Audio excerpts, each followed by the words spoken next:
Assalamualaikum warahmatullahi wabarakatuh. Di pertemuan kali ini kita akan membahas tentang kesehatan ibu dan anak. Pokok bahasannya kita nanti akan mempelajari tentang ruang lingkup kesehatan ibu dan anak atau disingkat dengan KIA. Nah, KIA sendiri itu adalah suatu upaya di bidang kesehatan yang menyangkut pelayanan dan pemeliharaan ibu hamil, ibu bersalin, ibu menyusui, bayi dan anak balita, serta anak prasekolah. Nah, untuk tujuannya, yang akan dicapai adalah kemampuan hidup sehat melalui peningkatan derajat kesehatan yang optimal, khususnya bagi ibu dan keluarga untuk menuju norma keluarga kecil yang bahagia dan sejahtera. Nah, tujuan khususnya itu untuk meningkatkan kemampuan ibu, meliputi pengetahuan, sikap, dan perilaku dalam mengatasi kesehatan diri dan keluarganya. Nah, kemudian kenapa sih kok kita harus mempelajari tentang kesehatan ibu dan anak? Nah, di Indonesia sendiri itu angka kematian ibu dan anak terjadi paling banyak itu pada periode kelahiran.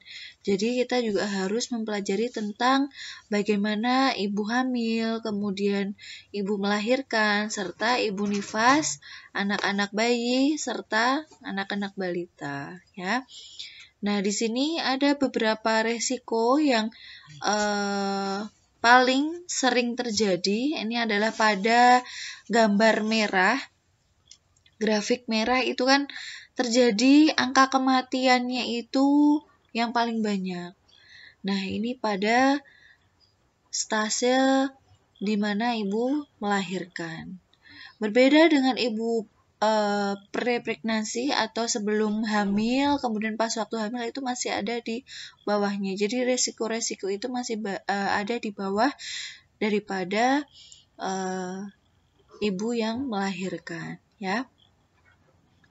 Kemudian ruang lingkup itu kita akan mempelajari tentang kesehatan ibu, kesehatan perinatal dan neonatal, ini adalah bayi yang baru lahir, kemudian kesehatan bayi dan anak, kemudian kesehatan reproduksi. Nah, kesehatan ibu atau maternal, nah itu melihat tentang angka kematian ibu. Angka kematian ibu adalah jumlah kematian ibu selama masa kehamilan, persalinan, dan nifas yang disebabkan oleh kehamilan, persalinan, dan nifas atau pengelolaannya, tetapi bukan karena sebab-sebab lain. Nah, dicontohkan di sini adalah kecelakaan atau terjatuh. Nah, seperti itu. Nah, ini adalah data angka kematian ibu di beberapa negara ASEAN. Salah satunya adalah Indonesia. Nah, Indonesia sendiri ini berada pada tingkat kedua pada tahun 2015. Jadi, kenapa sih program KIA ini sangat penting di Indonesia? Karena angka kematian ibu di Indonesia itu dari data ASEAN itu berada pada tingkat kedua. Nah, jadi gimana sih caranya untuk menanggulangi, menekan angka AKI ini? Nah, salah satunya dengan diberikannya pengetahuan tentang kesehatan ibu dan anak. Gitu ya. Kemudian program kesehatan ibu itu dimulai pada tahun 1990. Nah, temanya itu adalah Safe Motherhood Initiative. Nah, ini adalah sebuah program yang memastikan semua wanita mendapatkan perawatan yang dibutuhkan sampai selamat dan sehat selama kehamilan dan persalinan. Kemudian dilanjutkan pada tahun 1996 itu dinamakan Gerakan Sayang Ibu atau GSI. Nah, ini sama, tapi di sini ada perkembangan, yaitu melibatkan sektor lain di luar kesehatan. Nah, itu di sini pengembangannya itu ditempatkan bidan, tenaga kesehatan bidan, di tingkat desa-desa secara besar-besaran. Jadi tiap desa itu ditugaskan seorang bidan. untuk mendekatkan akses pelayanan kesehatan ibu dan bayi yang baru lahir ke masyarakat. Kemudian pada tahun 2000 itu dinamakan strategi Making Pregnancy Safer. Jadi di sini melindungi ibu-ibu yang hamil. Kemudian pada tahun 2010 itu dinamakan program Expanding Maternal and Neonatal Survival atau disingkat dengan EMAS. Nah, pada tahun ini tujuannya itu untuk menekan angka kematian ibu dan neonatal sebesar 25%.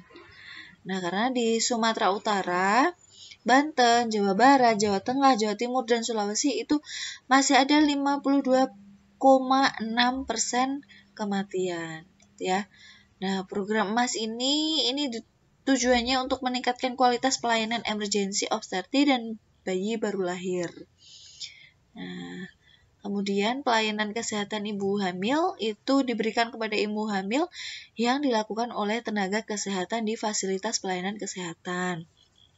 Nah, fasilitas pelayanan kesehatan itu meliputi rumah sakit, puskesmas, dan klinik bersalin. Nah, proses ini dilakukan selama rentang usia kehamilan yang dikelompokkan sesuai usia kehamilan menjadi 3 trimester.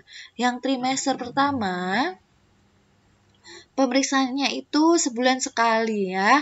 Pada trimester pertama usia kehamilannya itu mulai dari 0 minggu sampai 12 minggu. Nah, ini adalah bentuk janin pada minggu pertama, kedua sampai ke minggu 12. Nah, ini bayi masih dalam bentuk telur sampai perkembangannya sampai dia terbentuk alat kelamin bayi. Nah, seperti itu. Ini pada trimester kedua dimulai pada minggu ke-13 sampai minggu ke-24. Ya, ini adalah gambar bayinya, sudah terbentuk bayinya, tinggal perkembangan otot jaringan dan lain sebagainya.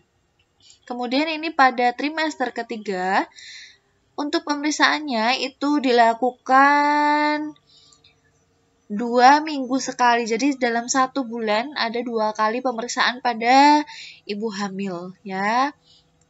Pada trimester ketiga ini. Nah, pada trimester ketiga itu perlu dilakukan cek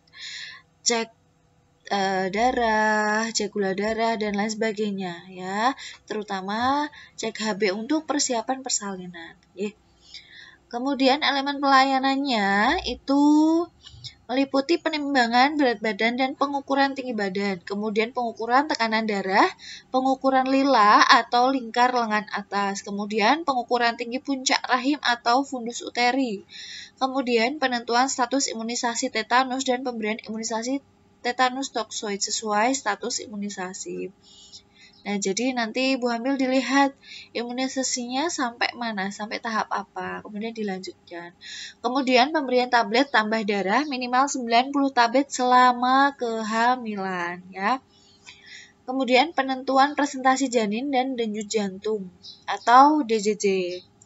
Kemudian pelaksanaan temu wicara atau pemberian komunikasi interpersonal dan konseling termasuk keluarga berencana. Jadi keluarga dari si ibu yang sedang hamil itu perlu dilakukan konseling bagaimana kesiapan selama kehamilan, selama persalinan, dan nanti pada saat si bayinya sudah lahir perlu direncanakan ya. Kemudian pelayanan tes laboratorium sederhana minimal tes hemoglobin darah, pemeriksaan protein urin, dan pemeriksaan golongan darah bila belum pernah dilakukan sebelumnya. Ini untuk yang pemeriksaan golongan darah. Kemudian tata laksana kasus.